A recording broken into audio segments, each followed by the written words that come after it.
There was a company set up in the year 1660 that was called the Royal African Company. The Royal African Company was set up so that the royal family had a monopoly in the trade of people from Africa. Charles II, in the year 1660, granted a royal charter to his brother, the Duke of York, to set up a company so that that company had a monopoly in trading people from Africa.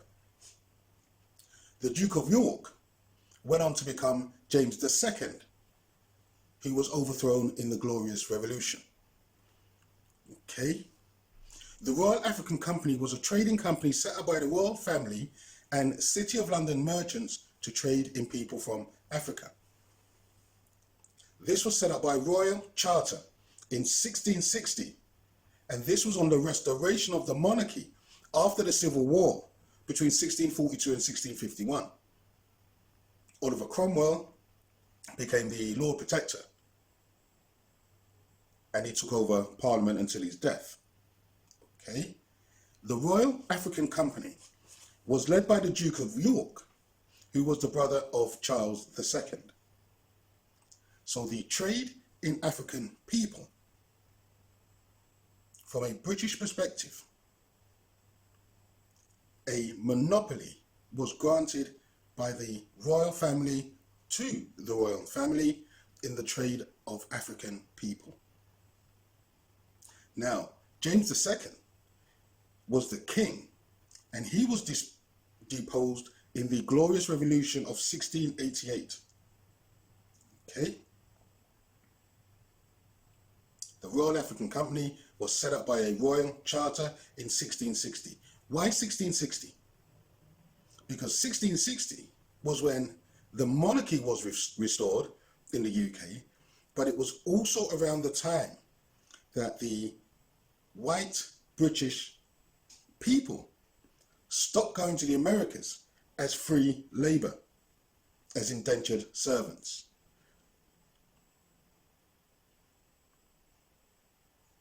Now, a royal charter is a grant of authority or rights stating that the monarch formally recognizes the prerogative of the recipient to exercise the rights that are specified.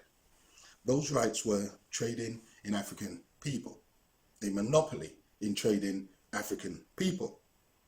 Okay, so the Royal African Company was a London-based trading company which had a monopoly on all trade with Africa until 1698. Okay, and I'm going to tell you who the investors were in the Royal African Company. Charles II, he was the king. The Duke of York, he was his brother. John Locke, and I'll talk about him in another video, but John Locke was responsible for the philosophy which gave rise to the American Constitution after the Revolution in America to free themselves from the rule of the British. Samuel Pepys. We know Samuel Pepys. They talk about him as the diarist. Yeah? They didn't tell you that Samuel Pepys was a major investor in the trade of African people. You had the Earl of Shaftesbury. His name was Anthony Cooper. He was the founder of the Whig Party. You had Sir Robert Clayton, the Lord Mayor of London, the director of the Bank of England. There is a statue of Sir Robert Clayton outside St. Thomas's Hospital in London Bridge. You had the second Duke of Buckingham. That's George Villiers. He was the son of the first Duke of Buckingham, who was James I's lover. Lord Buckingham, Sir George Carteret, the Earl of Craven, Sir Fernando Gorges, the first Baron Hawley, Prince Rupert, Sir Joseph Williamson, Sir Peter Colleton, Sir John Banks, Sir Josiah Child.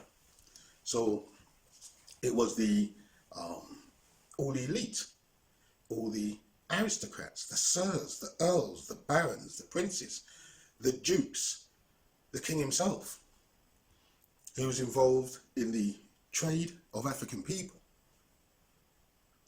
And they had a monopoly on the trade of African people.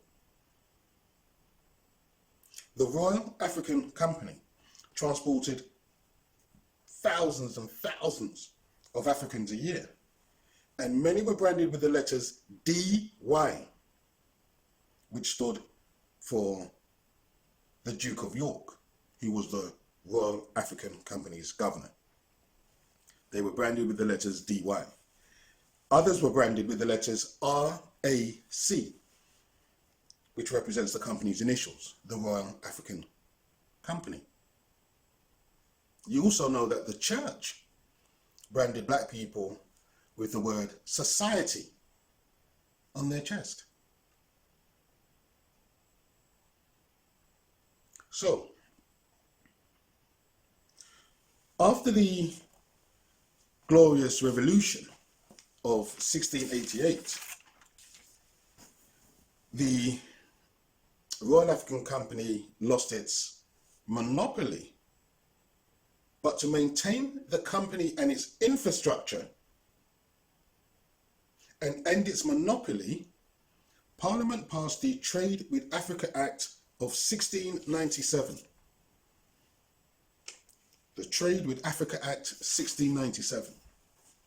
Among other provisions, the Act opened the African trade to all English merchants who paid a 10% levy or tax to the Royal African Company on all trade from Africa. Now, this development was advantageous to the merchants in Bristol, and the number of Africans transported on English ships increased dramatically. When the monopoly was broken, the first Bristol ship sent out was called the Beginning. And that ship, called the Beginning, purchased Africans and transported them to the Caribbean. Okay. Bristol is a port, and it's on the coast of the Atlantic, yeah? And Bristol was the heart of the British slave trade from the 1650s to the abolition of the slave trade in 1807. Bristol's port was the second largest port in England after London.